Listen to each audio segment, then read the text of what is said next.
Raise your voice. And not your hands. We need to stand together as one. No cuffs, no guns. Let's give violence a rest, because we can easily end up arrested. I know your patience will be tested, but law enforcement has your back. Let's back up and choose not to act up, and deputies are with us, so no need to act tough. Let it roll off your shoulders. It's water off your back. Don't lack composure, because in one instance it could be over. So let's make the choice to raise your voice and not your hands.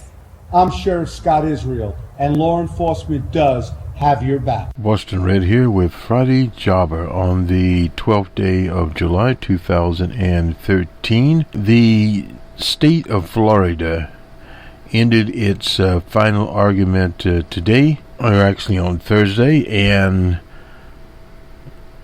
today, later today, around 8:30 Eastern Time, the defense will start their final argument. They are expected to go 2 to 3 hours.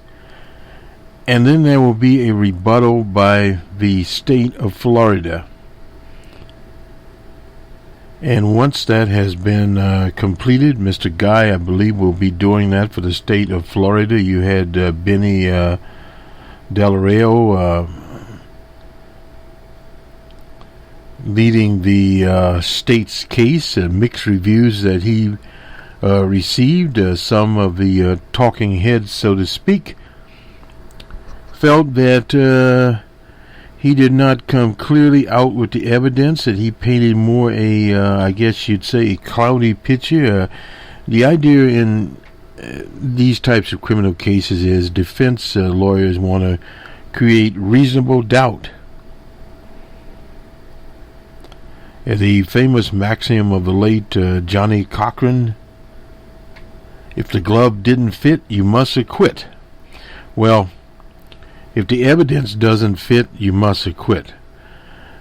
So the reasonable doubt factor is placed there, and in this type of case, it is colored by, or it is in a wrapper, as they would say in the software business, that is very clear. And that wrapper was created by the media via one Mr. O'Mara, the lead defense counsel and propagandist, using social media. He said he was going to do it, and he did it. But what he did was he clouded up or dirtied the waterway in terms of the character of one Trayvon Martin by releasing various photos, texts, and various other things. There was at one point there the rumor that burglary tools were found. There were no burglary tools there. And then when the matter of the fight came up, who was screaming and who was not screaming, they had a forensic expert, the state of Florida did, is not permitted to testify, claiming that he did not use proven techniques. What happened there was the so-called scientists that deal with that particular issue said that, well, the best and most true method was to listen to the voice and determine who it was. And of course, to do that, you'd have to have familiarity with the person that was streaming. Thus, that issue was clouded, and that was one of the main pillars of the state's case, that it was one 17-year-old Trayvon Martin that was screaming for his life when he was being profiled by one George Zimmerman. Now, the facts in this case are very clear. Zimmerman is driving in a car. He sees Trayvon Martin. He decides he's going to profile him. He calls a non-emergency number of the police department. That would mean that he didn't expect his life to be threatened. And he talks with them, and they tell him to stay in his car. But yet he gets out of his car to follow this person, allegedly. Now, this is a man that has fear on his mind, supposedly. Now, a person that is fearful of an individual like Trayvon Martin was almost 6 feet tall. Zimmerman was a little short fella, about 5'6", 5'7" at most. But he was solidly built, about 210.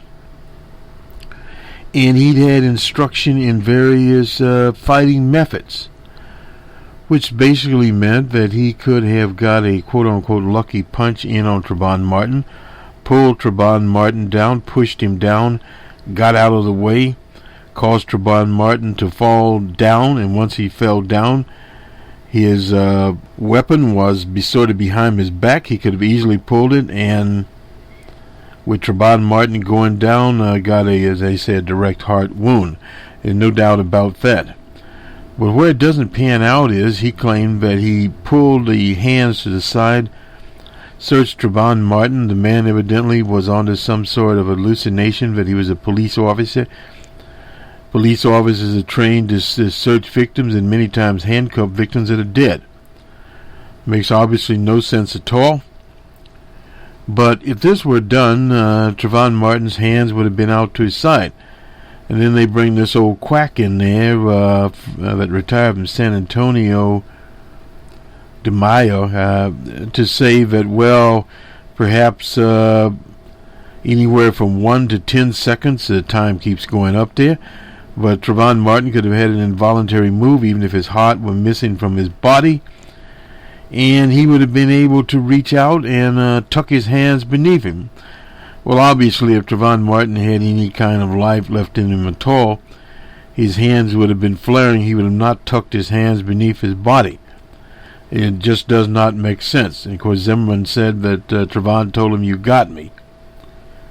Well, you take that with a grain of salt as this whole trial. But again, we go back to the wrapper or the filter that's been cast over it. Later in the broadcast, you'll hear from the Fox News legal commentator, Mark the Racist Dog Furman, a convicted felon, perjurer, known racist, etc. They bring him in to comment on this trial. And they also had old Pat Buchanan, a known Nazi and racist. So in other words, they painted the color for this. They cast it all in hopes of getting quote-unquote this white vote. And we'll get to this in a minute. The science behind it. That's what the case is all about. It's not about justice for Trayvon Martin, Trayvon Martin's family. It's about polarization. It's the same thing that's happening in the Senate now, and Harry Reid is talking about using what they call a nuclear option. That would mean 51 votes on matters of confirmation, and then other matters, taxing matters, some other matters there would still be the 60-vote filibuster which the Senate has. Now, without the filibuster rule, on the flip side of it would be like the House, whoever the majority is at the time, would just push bills through. Lamar Alexander, he's from Tennessee, he's a Republican. His take was, well, if the Republicans could get back the House, which it could be bought for, the Senate, which could be bought for them by old man Adelson and various other types. Dr. Rush had a take on that on Facebook and on his blog, talking about millionaires literally being able to buy races and at the same time buy legislatures and senates, and we've seen that in various state houses. We've seen that happen, like in Michigan, where they were able to pass right to work by just extraordinary legislative procedures, or parliamentary procedures. Now, that is one of the elements that we see in modern time, as in the Trayvon Martin's case. So it's much more important than that. It is a precedent setter in that it is a setback. You're going back to Emmett Till. It's the same sort of thing. But the difference is now that you had on Fox an African-American commentator, I think his name was Webb. When the Emmett Till occurred, this commentator would have not been on TV, if there was any TV or radio or any newspaper, because it was an apartheid time, thus his opinion was not sought by anyone, period. So times have changed where you can literally have the black face there and espouse a right-wing situation. Just think what Hitler could have made of that, of Mr. Goebbels, his PR man. It could have been done. I don't really need to go into that, but the whole point is that when we get into imagery And this is all the Trayvon Martin case is about. The defense today will have an animation. There was an animation in the trial of the century. That's of the All-American hero O.J. Simpson. That was the one that Mark the Racist Dog Furman planted the true love in, and was convicted of perjury, stripped, and his police license taken away from him. They don't tell people about that. And Racist Dog went on, as they say, downhill spiral after that.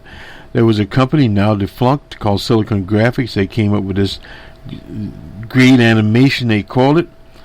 But they didn't get the victory in that one because it was a South Central jury. This is a Stanford, Florida jury. It's one that only Mark the Racist Dog Furman could dream of. And Pat Buchanan and Mr. O'Mara. Because these are the kinds of people with the mindset. But what is more beyond them? We have to go beyond that group of characters there sitting there with the white robes on. To the media, you go to CNN, these various media monopolies that have been presenting one side to the case. And various others. They are attracting viewers to their channels that perhaps would not ordinarily be there, but at the same time the views are going out through various channels. Even in the New York Times, Charles Blowhard had an article there, was a concessionist article, but this is happening all over the place. Professor Reed, the writer, poet extraordinaire out of Oakland, was talking about it on Facebook. You should go and check out Professor Ishmael Reed and his commentary on this case. But as Jerry Pippin, our partner, and wish him well, he's recovering, would say, what happens now because of the fragmentation, even if you have 1 million followers, like say a Democracy Now!, but you're just a small little information pool out there, when a monopoly like CNN, Fox has millions of people there, and they are very, very vocal, and that is where they get their information or misinformation. And that is very important. And this is where we go to the current edition from the people at the Crystal Ball. That's Larry Sabato's University of Virginia. The title here is Doubling Down on White Voters, a viable strategy for the Republican Party. They put a question mark there, and I will read it here on the high points. We talked about this before, and we'll get to this in just a second. In the aftermath of Barack Obama's relatively comfortable re-election in 2012, a win fueled by massive margins among African Americans, Latinos, and other non-white voters, an intense debate has begun among Republican leaders and strategies over the future direction of the party. The GOP has now lost 6 national elections in 5 of the last 6 presidential contests. Well, in effect, remember, the last contest that the GOP won was the contest between the first President Bush and our own doctor there running out of the Bay State, the caucus. So since 2020 years ago, when G.W. Bush stole the election from Al Gore of Tennessee, and of course then he got a re-election, that's the last time we've seen those characters. They've been out of the bell loop. And of course prior to that, Bill Clinton ran the balls on them for 8 years, and so has Barack Obama. So we go here, the Republican candidates won the white vote by double-digit margins in the last 4 of these elections, including a 20-point margin in 2012. Given these results, some prominent Republican strategists, including Uncle Karl Rove, believe that the key to the party's future viability in presidential elections is finding a way to increase its share of the growing non-white vote. Since 1992, according to the national exit polls, the non-white share of the electorate has increased from 13% to 28%. This trend is almost certain to continue for many years to come, based on census data, no doubt about that. The voters will be entering the electoral over the next few decades will include a much larger proportion of non-whites, especially Latinos, and this will affect in Florida. Now, is this a cynical thing with the Zimmerman? I would doubt as much, because Zimmerman, because of the people that are handling Zimmerman, is not attracting a large following of Latinos in Florida. He would do better in California. But not all Republican strategists agree with the approach advocated by Rove and his allies, or with the necessity of increasing the party's share of non-white votes in order to achieve success in future presidential elections. In recent series of posts, this is in Clear Channel, we went over that. This is Sean Trendy, has argued that the Republicans can effectively compete in future presidential elections without substantially increasing their support among Latinos and other non-white voters by focusing on increased turnout and support amongst white voters who will continue to make up a large majority of the electorate. Trendy's argument that the GOP can achieve success by essentially doubling down on the white votes rests largely on an analysis of racial voting patterns in presidential elections over the past several decades. According to Trendy, the Republicans have significantly increased their performance among white voters over time. If this trend continues, he argues that given a reasonable, favorable political and economic environment, Republican candidates should have a good chance of overcoming the Democratic advantage among non-white voters in future presidential elections. Trendy claims Republicans have increased their performance among white voters is based on a calculation of a statistic known as the PVI. We talked about that. So that's the Partisan Voting Index. Again, Partisan Voting Index. We'll put it in the show.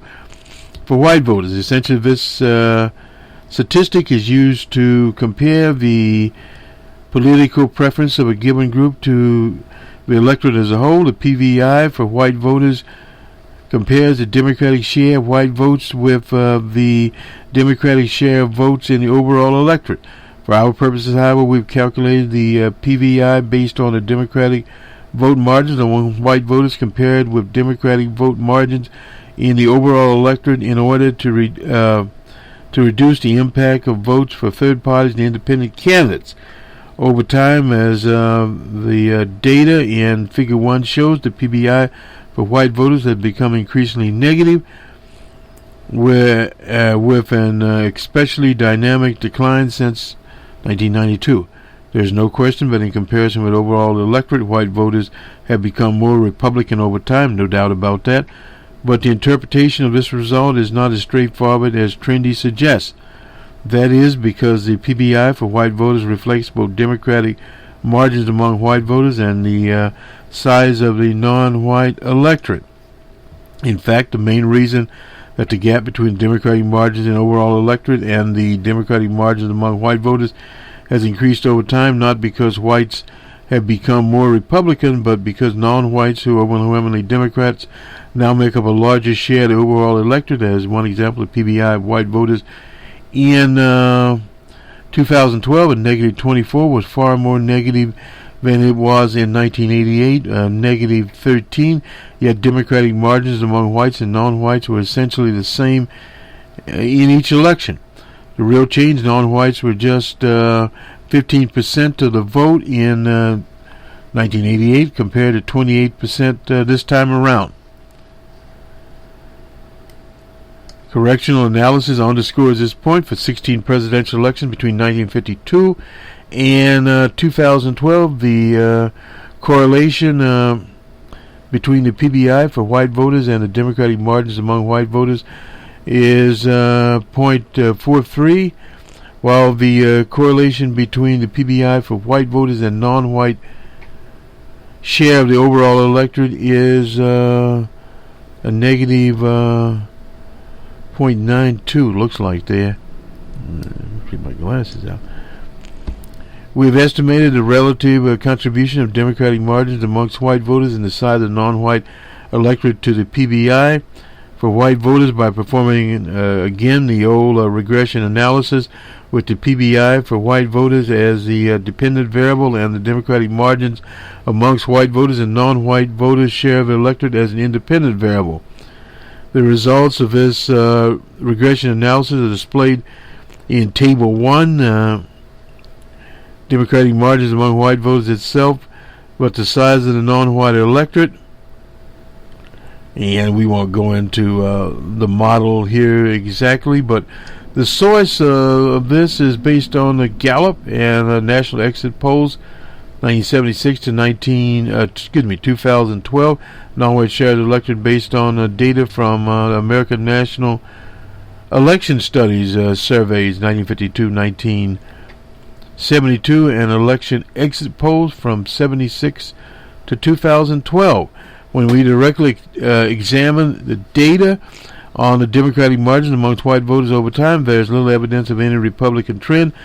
For all 16 elections between 52 and 2012, the correlation between years elapsed and the Democratic margins amongst white voters is slightly negative, but statistically insignificant. A negative 0.16.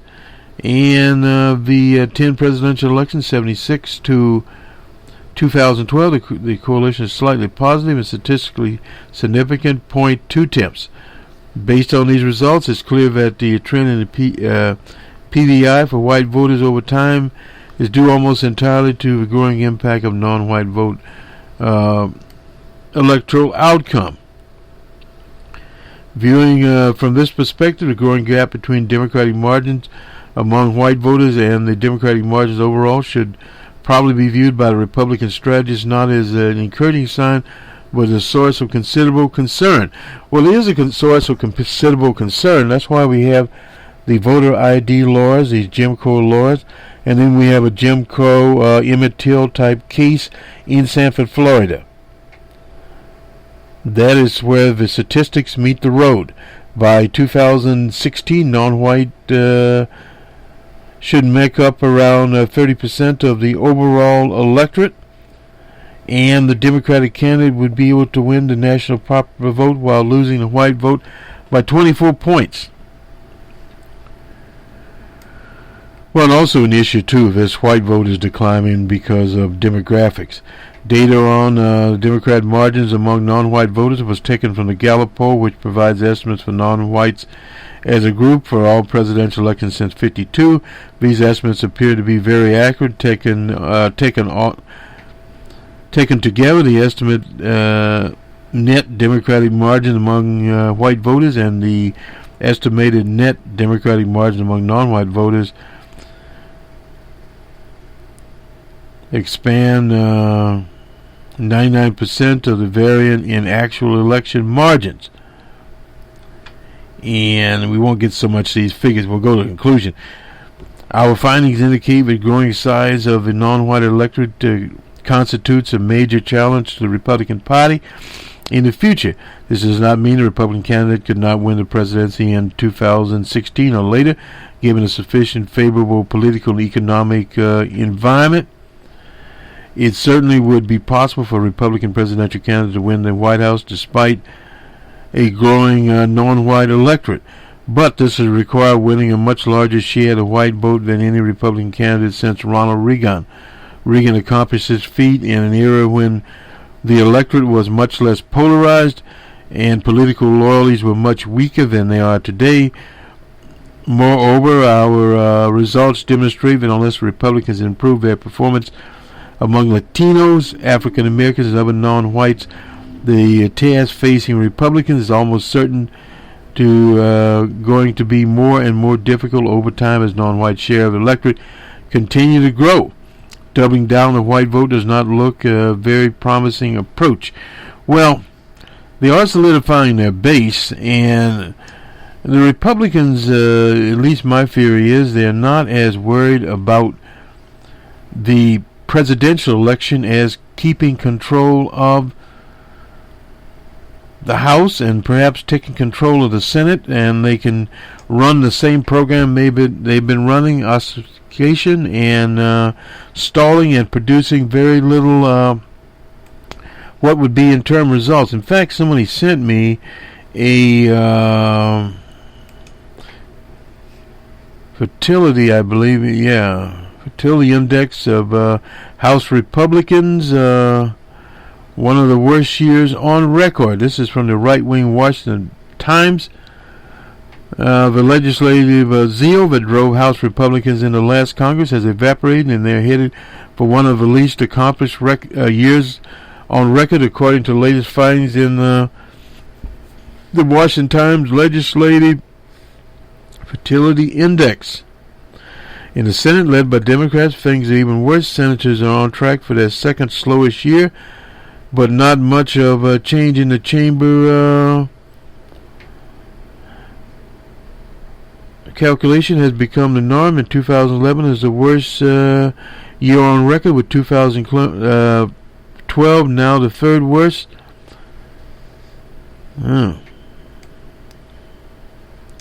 Together, the two chambers have passed 15 bills that have been signed into law, the lowest total on record.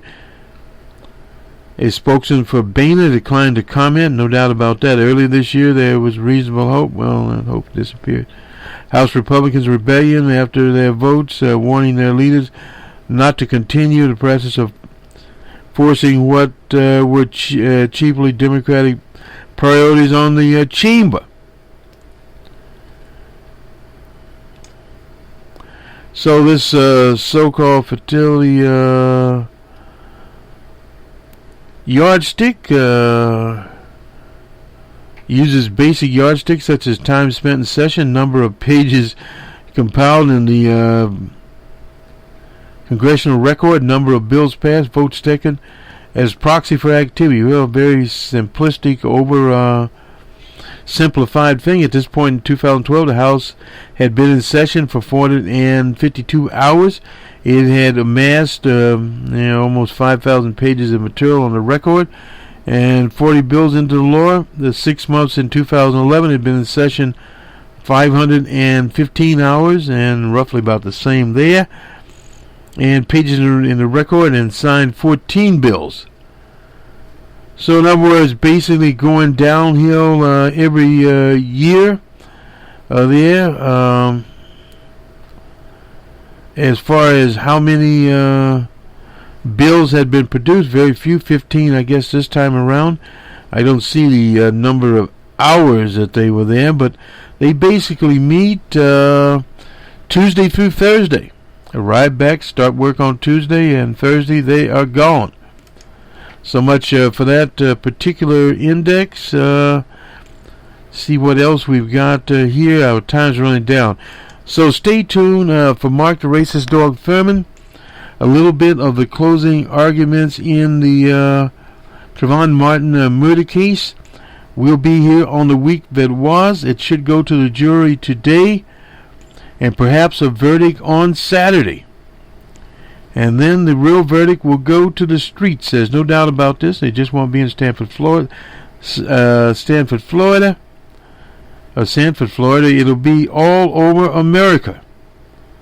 So we shall see what happens. We played a little PA public service announcement as we came in here. And we encourage people to remember the martyrdom of Trayvon Martin and do positive things. Nonetheless, this is Boston Red for Friday Jobber on the 12th day of July, 2013, as the Port Laureate of Newark, New Jersey would say. Peace out, and we're definitely going to need some peace this weekend if that jury returns in there. And we'll be on the week that was, trying to take care of it all, and definitely we more than likely will have it by the Monday morning quarterback on Monday morning. The jury's tired. They want to go home. They've been sequestered. And so it goes. Have a good weekend, everybody. We'll talk to you later. Also, we have IT Economics. That'll be on Spreaker and also here later today. Good day. Obviously, in addition to the gunshot wound, that was the only other injury that was observed when the autopsy was performed. As you can see from that photograph, there is a very minute or small injury right there, and an even smaller one over here, abrasion on his left hand. Recall also the testimony was that he was right-handed. So if the beating was as severe as I would submit Mr. Zimmerman claims, then how did it occur? I guess maybe, well, we can speculate, but I think even Dr. DeMaio said, well, sometimes you hit something and you don't necessarily injure your hands. That's a possibility. Well, that could also be true for George Zimmerman's hands. The defendant, George Zimmerman, two people, one shot to death and one repeatedly lies about how it happened. Why might that be? You wonder? If one is shot to death and the other one lies, why would that person lie? He brought a gun to a struggle or to a fight that he started by following him and wanting to make sure that the victim didn't get away. And now he wants to let you to let him off because he killed the only eyewitness. The victim, Trayvon Martin, who was being followed by this man who had the right to defend himself.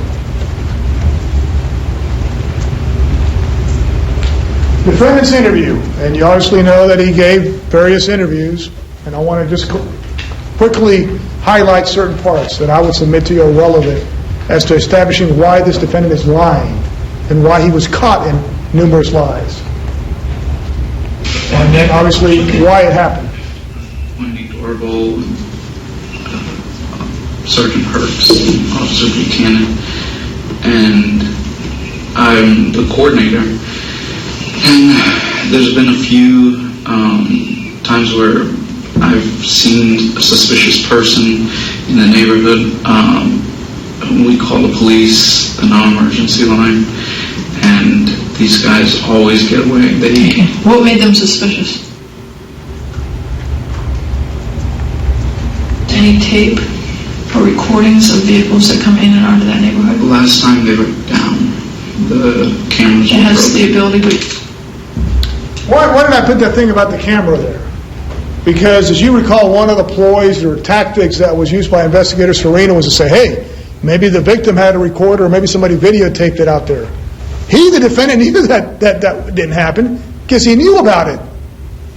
He's the one that told the investigators, hey, contact Mr. Taylor or Leland, whatever his name was. I'll give you his number. It's on my cell phone.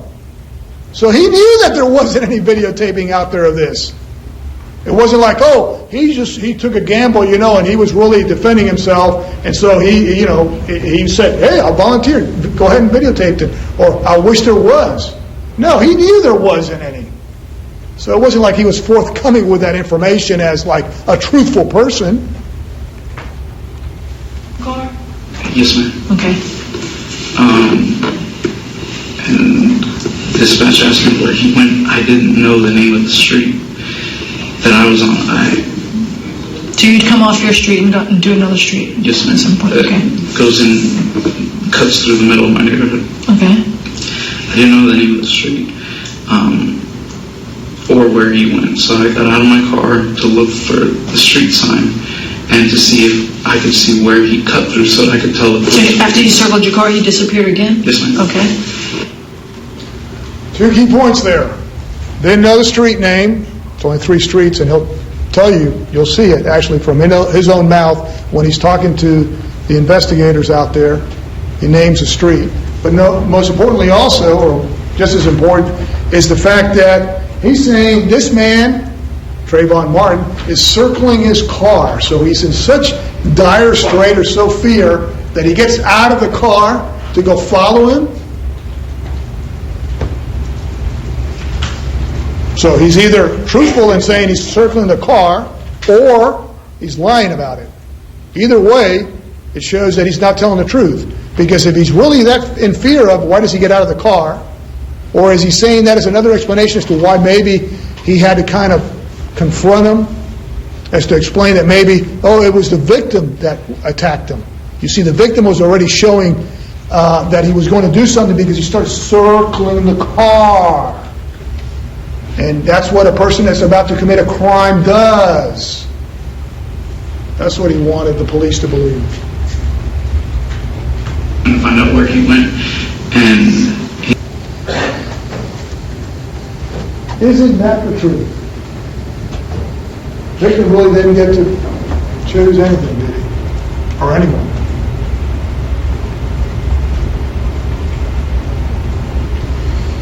State is, the instructions that the court will read to you will tell you in part that the state has charged this defendant with second-degree murder. If you return a verdict of guilty, it should be for the highest offense which has been proven, and there's a lesser included. And Hurricane Katrina wasn't just a thunder shower. In other words, your duty is, if you find him guilty beyond a reasonable doubt of the highest crime, then if not, then you go to a lesser crime. Manslaughter, he committed an intentional act which resulted in the death and used a deadly weapon, excusable or justifiable. You'll get those instructions too about no accident, misfortune, etc. And the court's going to read the whole instruction to you. In terms of how you decide, and we talked briefly about that, it's to the evidence introduced into it alone. Case must be decided only upon the evidence and the instructions. What the lawyers say is not evidence, and you are not even to consider it as such. May not decide because you're biased or sympathy or angry at anyone or feel sorry for anyone. Why do we have such rules?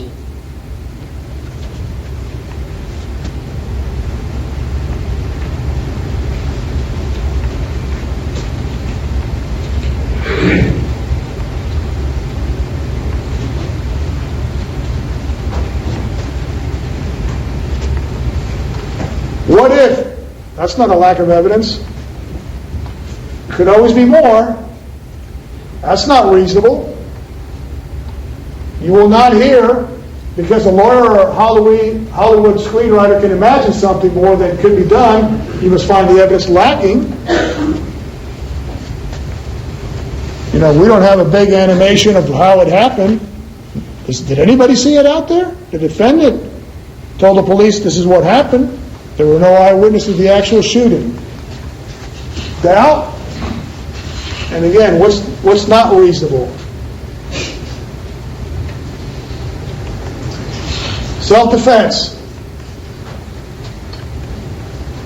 This is what the defendant applied to Virginia. I'm down fugitives, and you'll see the letters, emails, etc.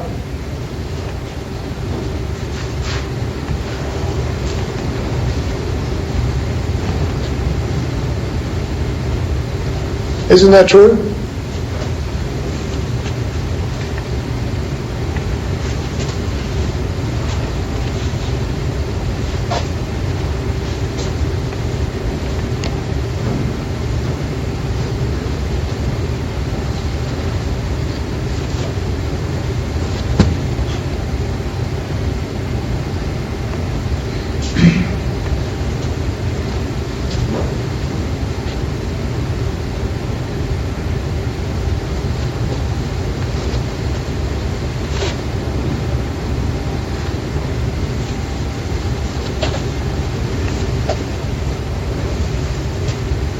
Again, the key point is that injuries really are not required if a person is legitimately in fear for their life. But why exaggerate them? Unless he's lying about the whole thing.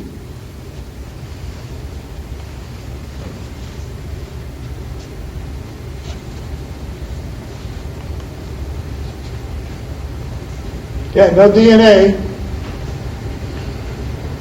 Fingerprints also weren't on the gun. Blood wasn't there. Credibility?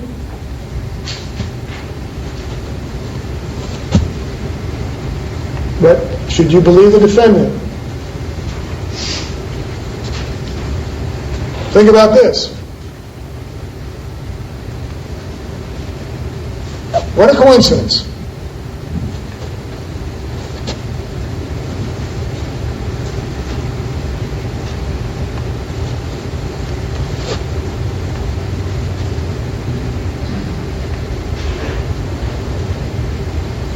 Does that make sense? Think of the jacket as he's claiming he's going down an angle. Which way would it go? Would the gun be exposed? Or just the opposite?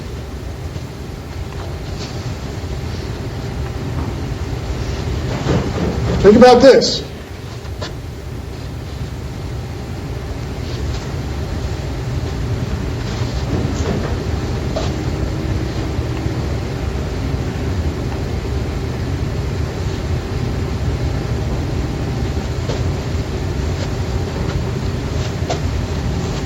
Doesn't that speak the truth?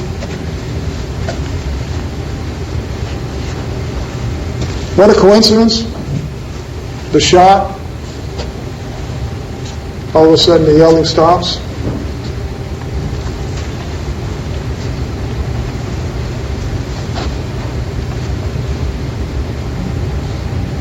You see where some of those injuries are?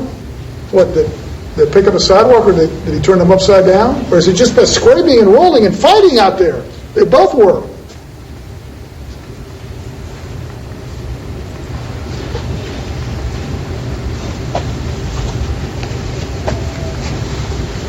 I'm wrapping this up, believe it or not, and I thank you for your time and your patience. I ask you to come back with a verdict that speaks the truth, a verdict that is just.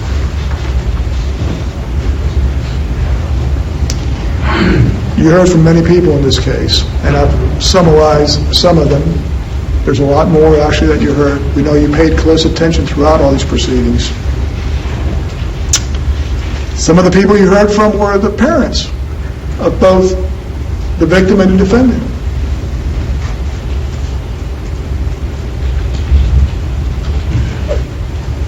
Unfortunately, the only photographs left of Trayvon Martin